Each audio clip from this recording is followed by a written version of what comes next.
नमस्कार। आज हम लोग आचार्य प्रथम सेमेस्टर के अंतर्गत चतुर्थ पत्र में ऋग्वेद भाष्य भूमिका का अध्ययन करेंगे। ऋग्वेद भाष्य भूमिका में हम लोग आचार्य सायण द्वारा प्रथम व्याख्यान यजुर्वेद का होना चाहिए, इस मत को उत्तर पक्षी द्वारा पुष्ट किया जा रहा है। इसका अध्ययन कर रहे थे, जिसमें उत्तर पक्षी द्वारा इसकी पुष्टि के लिए ऋग्वेद की एक ऋचा का उल्लेख किया गया था। ऋचां तः पोषमास्ते पुष्वान् गायत्रं तो गायत्री शक्वरीषु ब्रह्मा तो वदति जात विद्यां यज्ञस्य मात्रां विमीत उत्वः। और इस ऋचा का निरुक्तकार आचार्य यास्क ने व्याख्यान प्रतिपादित किया है, जिसमें हम लोग इस ऋचा के दो पादों के व्याख्यान का अध्ययन कर चुके हैं। अब तृतीय पाद का अध्ययन करेंगे।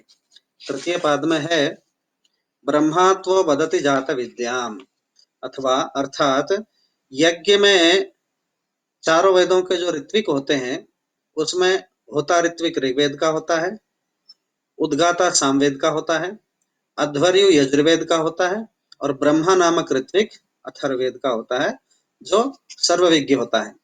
आज इसी पर चर्चा करेंगे।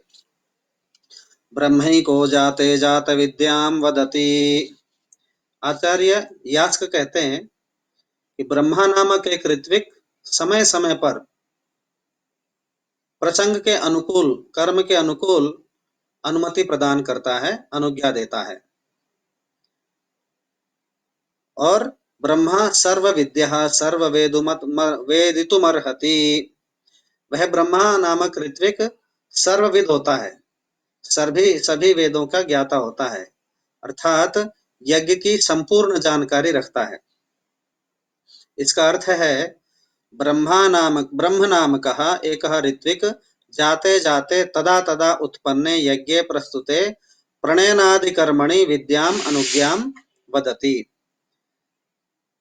यानी ब्रह्मा नामक एक ऋत्विक यज्ञ के अवसर पर, जब यज्ञ होता है उस समय जब जब प्रणयनादि कर्मों का प्रसंग प्रस्तुत होता है, उस समय वह विद्या अर्थात अनुमति प्रदान करता है, आज्ञा देता है। उदाहरण के रूप में ब्रह्मन् अपः प्रणेष्यामि इत्येवं संबोधितः सन, इस प्रकार संबोधन किया जाता है। ब्रह्मन् प्रणेष्यामि, हे ब्रह्मन मैं जल ले आऊं। तब ब्रह्मा कहता है ओम प्रणय, ऐसा कहकर के ब्रह्मा अनुमति प्रदान करता है कि हाँ जल ले आओ। यह कहकर अनुमति प्रदान करता है, अनुज्ञा देता है। और सच ब्रह्मा वेदत्रयोक्त सर्वकर्माभिज्ञः, वह ब्रह्मा ऋग्वेद, यजुर्वेद और सामवेद तीनों वेदों में कहे गए सभी कर्मों का ज्ञाता होता है, सभी कर्मों का ज्ञान वह रखता है। तस्मात् योग्यतां दृष्ट्वा तत्तदनुज्ञातुं सति प्रमादे समाधातुं च समर्थः इति। और इसीलिए वह तीनों वेदों के कर्म कहाँ जब यज्ञ में जहां जहां पर आते हैं, जिस जिस संबंध में आते हैं, जिस जिस प्रसंग में आते हैं, उन प्रसंगों में कोई त्रुटि होती है तो उसका समाधान करने के लिए, ठीक करने के लिए भी ब्रह्मा समर्थ होता है। और ब्रह्मा को उस सामर्थ्य के विषय में सामवेदी लोग इस प्रकार से कहते हैं कि एष एव यज्ञः, यह ब्रह्मा ही यज्ञ है। तस्य मनश्च वाक् च वर्तनी, और वाणी तथा मन इस यज्ञ के मार्ग हैं। तयोरन्यतरां मनसा संस्करोति ब्रह्मा, और उनमें से एक मार्ग का संस्कार ब्रह्मा के मन के द्वारा किया जाता है, ब्रह्मा की अनुमति के, अनुज्ञा के, ज्ञान के अनुसार किया जाता है।